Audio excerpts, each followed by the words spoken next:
As the 2010 FIFA World Cup has shown, football is a colourful visual experience, bringing in many different visual styles from around the world. But football in Africa in particular has a strong link to art and visual language, something that's in abundance at the Halakasha exhibition at the prestigious Johannesburg Art Gallery. It's called Halakasha when a goal is scored, or when you get excited about a goal or excited about a match, you say Halakasha. It's a specific exhibition that has been mounted at the time of the Soccer World Cup, and the theme of the exhibition is a celebration of the African game of soccer.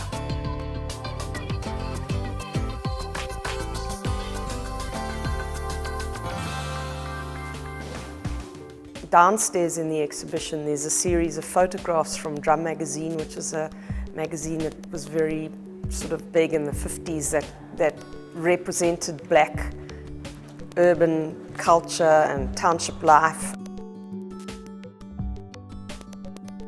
When the viewer kind of comes up to the upper level from the lower level, there's a big round circular atrium in the middle of the gallery that kind of extends beyond to the corners.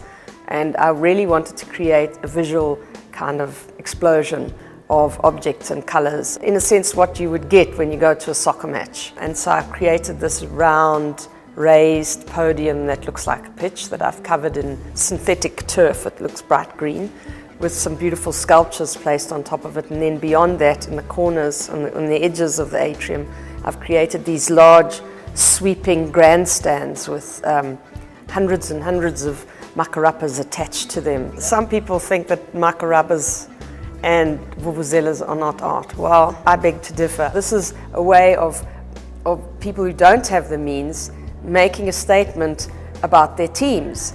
I think that people saw the value in them as artworks and ingenious creations, and they've become very collectible. They're beautiful, they're completely artworks in my book. Football and art at my school never mixed. You were either into sport or into art. But this exhibition is showing me that many people in Africa love their football as much as they love putting their heart and soul into their artistic creations. What I've tried to do is to use aspects of our traditional collection, our traditional African art collection, and I've juxtaposed them with things in the exhibition. There's a photograph, a big contemporary beautiful photograph from the Angolan Games in January of a person with a chokwe mask on his face. Masks are used often in powerful ceremonies and rituals, and soccer fans have taken those things from tradition, masks, and painted Angola's colours on them. And so therefore he's enacting a powerful ritual at the match in order for his team to win. Zuma, Zuma, Zuma.